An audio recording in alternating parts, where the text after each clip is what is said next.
turn to glass, and when the world around us turns and fades to black, together we'll hold back the sun in this moment forever young. Against the stream of time we'll run, baby, we'll hold back the sun. Hi everybody, and welcome back to another video. I thought I'd do a little vlog today because I'm taking Joey for a jumping lesson. However, I haven't jumped him out and about in just under 2 months, I want to say. He has still been ridden. I've just been doing a lot of flat work with him, a lot of hacking. He is looking so good with his dressage at the moment, but we've had a little break from jumping, not for any reason, just because I've been really busy and haven't got him out on the horse box for a little while, but I have still been riding him, 5-6 times a week in the arena, out on hacks. But today we're jumping again, which I can't lie, I'm a little bit nervous for because it's been a hot minute, it's been a while, but I thought I would take you along with me. So the first thing I need to do is quickly pack up the horse box full of our stuff and then get the boy in because he's looking a little bit dirty. One of the other reasons why I haven't jumped Joey lately is because our arena at home isn't that big, and Joey is quite a big horse, so when it comes to jumping, especially courses, at home it is just quite tight for the poor boy. Alrighty, I now have my tack, which I can't lie, is a little bit dirty, so what am I doing? Grabbing a sponge and just wiping everything down, because before a lesson you should probably look a little bit more presentable. I'm definitely the sort of person that leaves tack cleaning to the last minute and I clean before the thing rather than after I've ridden, which I know is not good, but when you do a lot of hacking and that kind of thing, your tack can get quite muddy. Also, it has been so wet recently. The bridle path, I went along with Casper this morning and it was still so squelchy and disgusting. So please, can May and June be the month where everything dries up? But I'm just gonna give my tack a little bit of a clean before I pop it in the horse box. So I have all of Joey's stuff ready. I have his bridle, I have his girth, I have his saddle, I have our saddle pad colour of the day, which is apricot, because I know you guys always ask. And then I also have his boots. Oh wait, missed a little bit there. Okay, we're in a bit of a rush today, so it needs to be a speed clean. It's all right, nobody's gonna look that close. Don't look that close. Okay, I'll take you guys first and I'll come back to my saddle. Zoom. I don't know if anybody else has the same sort of process as me, but whenever I get my tack ready, if it's for a lesson or for a show or going out somewhere, I always do it in the same order, and that has really helped me over the years because there has been a time where I've forgotten my saddle or I've forgotten my girth or I've forgotten something when I've gone to an outing and I've had to borrow something off a friend of mine. So you do not want that to happen. It will probably happen to you at some stage, but being organised, doing things in an order really does help make sure you don't forget something. Is the Sienna too clashy? I reckon we can make it work. Wait, I need some treat bribery. Alrighty, I have my head collar, I have my treats. Time to go and catch a Joey. Come along, Joseph, come for your treaties. Whoa, you okay? It was just a pigeon. Scary pigeon. There were these pigeons and they just came out of nowhere and Joey found them very scary, didn't you? Only for a second and then he thought of the food. Whoop! Oh my gosh, I almost slipped over then. Goodness gracious. Joey's hooves are disgusting. Even though he had overreach boots on and his turnout boots on, they're still so muddy. The fields just are not drying out. We want some summer here, people. Where's the sunshine? Anyway, it's sunny today, but does mean that he's getting the full pedicure treatment. I'm literally down here scrubbing at his hooves to try and get all the mud off. You look like you don't have a mum at the moment, you're so filthy. After scrubbing Joey's hooves, which felt like took for ages, I picked them out and then it was time to start grooming him, and also ignore the clashy purple hay net with the orange head collar. I know, it's not matchy, I'm sorry. Luckily, now I've taken his rug off and everything, he doesn't actually look too bad. I mean, his mane has a few bits of sort of mud congealed in there, but apart from that, you're not looking too bad, Joey. So hopefully, now his hooves are clean, he won't be too difficult to look less dirty. No. Good boy, you're just happy here, sunbathing, being pampered. Oh my gosh, this one little guy, come on, you don't belong in Joey's mane. I know you want to make a little home there, but this is not where you live. Goodbye. Oh my gosh. Joey, you've got such a thick mane. Where has all this hair come from? Oh my gosh, I might actually have to give him a mane trim at some stage. I feel like horses' manes, it's one of those things where they either, especially if they have a bald patch, just take forever to grow out, or you turn your back for half a minute and it's suddenly doubled in length. I think we should do your tail next. Well, I did wash his tail the other day, so it's not actually looking too bad.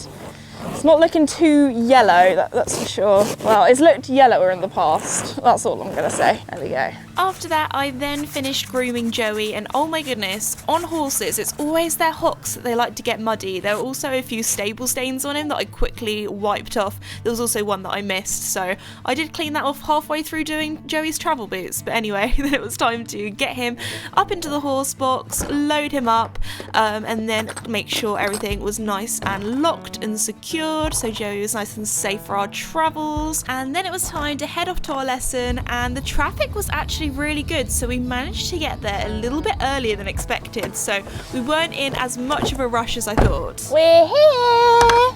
Hey Jojo! Oh, he's kicking off. He's excited. He's gone out to a party. Alright. Release the Kraken. Do you know where you are yet? I think you do. Okay, slowly, don't leap off. Good boy. You having a look? Having a nose?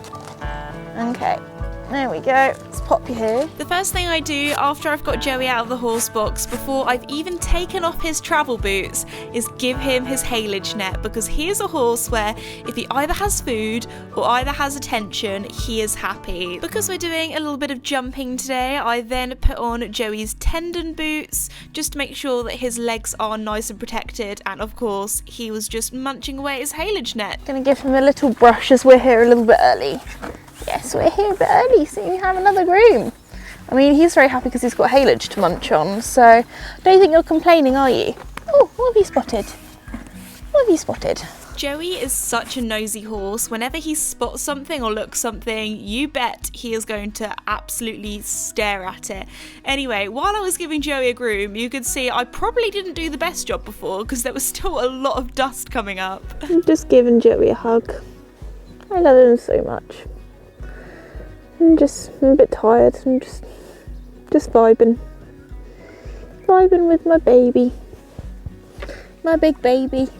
How long do you think until I should put a saddle on? After a lovely big cuddle session with Joey, it was then time to get myself ready, so I put my helmet on, I put my boots on, and I like to do this before I put his saddle on, just because Joey's the sort of horse where as soon as you start putting his tack on, so his saddle and bridle, he is like, okay, I am ready to go. Where are we going? What are we doing? When he doesn't have his tack on, he's like, oh, I'm just here vibing, I'm just chilling, so he does get quite excited when his tack goes on.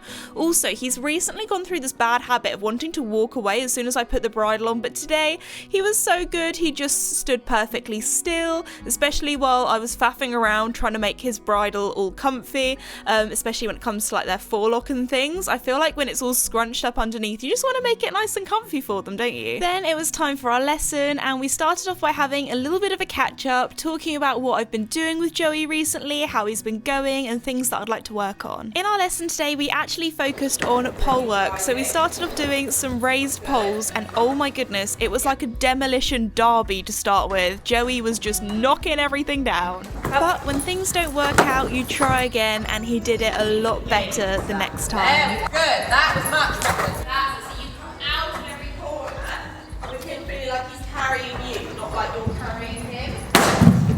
Yeah, and that serves him right. Do your version. I want you to show me your version of if I said to you, collect the trot, what would that look like to you? So, because what I've just seen is that his trot got a bit flat through those poles rather than him actually sitting on his bottom and collecting it.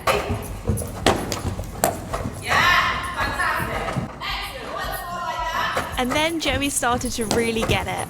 Yeah, good. Excellent. After that, we then tried this new exercise that neither of us had ever done before, and that was cantering these cavalettes down the middle and trying to get the correct cantilever afterwards, which I can't lie, Joey did struggle with a little bit to start with. Just have a minute. Is, if we can, is use these as a changing of direction. Of course, we can't just cheat, because if film one, we could angle it and we could, you know, just change direction over the first one. Yeah. We can't do that. So what it does is it's going to test us with being able to put on a subtle aid and check how sensitive the horse actually is to our aid.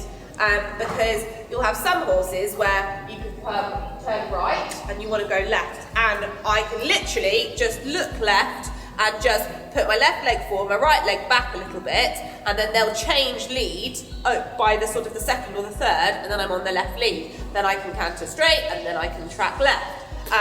The other ones that again, it's a really good exercise to find out. I've got other horses that I've come down it and they're completely numb to that aid, and I've had to make it a lot more obvious. I have had to shunt a bit of weight over the last one, which we want to be able to land and go straight for a bit before turning, but on some I have had to like look a bit right and like move my shoulders a little bit, not lean, but just move my shoulders, and that's helped them realise.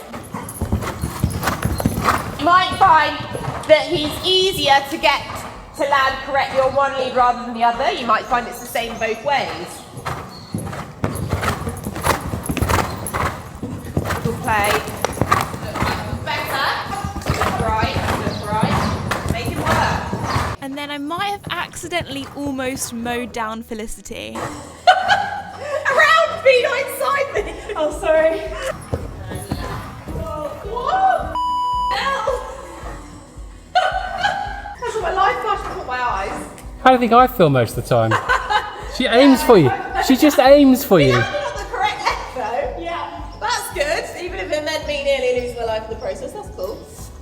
Cool. So next time when I stand here, you're gonna do like a half 10-meter circle back to the track. Don't kill Felicity, Esme. Yeah. So look right, look right, look right. Yes. Good. Good boy. Very good. Now go right to left. This time you're going to turn around me at the end. Look left.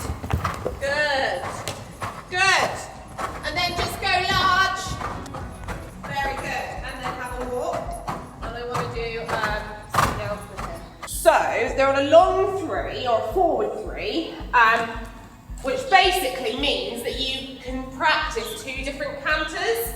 You can practice your more forward, more open canter, and you can then practice your shorter canter, and it will give you a feeling of, actually when you ride them you go, oh, so that's that canter, so when you're jumping you'd be in your 4 canter to a certain fence, like cross-country fence or whatever, and then you might need to come to a certain, like an oxer in your 3 canter. Then it was time for me to go down this new exercise, and the plan was to try and get 3 strides, so 1, 2, 3, 1, 2, 3, and we managed to get 3 in both, which I was so happy with. And the next time was to shorten up and get 4, but that didn't quite go to plan. Okay. Oh, and doing the chest as well. Great, that's what I'm doing. The ultimate fail. I asked you to shorten up, not stop and poo. What is the aid for stopping and pooing, Esme? What? What's the aid for stopping and pooing? Because you found it.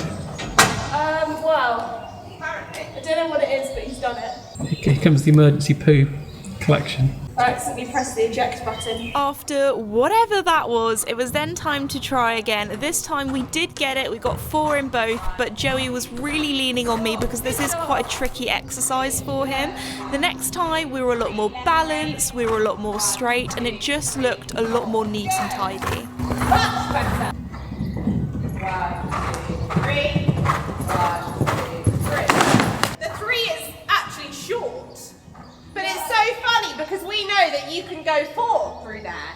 Yeah. So it just shows you have got some adjustability in your canter. So go 3 again, but just take a breath over the middle one. Yeah. And then we did 1, 2, 3, and he popped through very neatly. Then it was time to get 4, and I managed to get 4, but then I managed to get 3 again, so didn't quite do it correctly. It's safe to say that today's lesson has definitely been a technical one, and it goes to show that you don't have to jump big to improve your jumping. These exercises really show up the things that Joey and I need to improve on and work on, so we're going to go home, try them, and hopefully in a few weeks' time we'll be doing a lot better. Ew, look at that. Then it was time to untack Joey, give him a brush down, and also give him lots of treats because he had worked so hard, especially as we haven't really done jumping for a little while. We've been working more on our dressage canter than our jumping canter, but I was so proud of him. Of course, we still have a lot to work on, but it was really lovely to see how much he improved from the beginning of the session to the end and how much more adjustable his canter became, how he became a lot more balanced and was listening to me. So I'm really proud of him and cannot wait to get back jumping courses again soon. Well, thank you very much everybody for coming along to my lesson with Joey. It was definitely a technical one. There was a lot to think about. Yes, if you've got your processing face on, we always say that Joey after a lesson kind of stands there and he's just taking it all in, all the things that we've learned. I feel like both of our brains are hurting after that. But yeah, thank you very much to Felicity for my lesson, and thank you to you guys for watching today's video. If you would like to see another one of my videos, click here to watch, enjoy, go and click it, and I'll see you next time. Bye!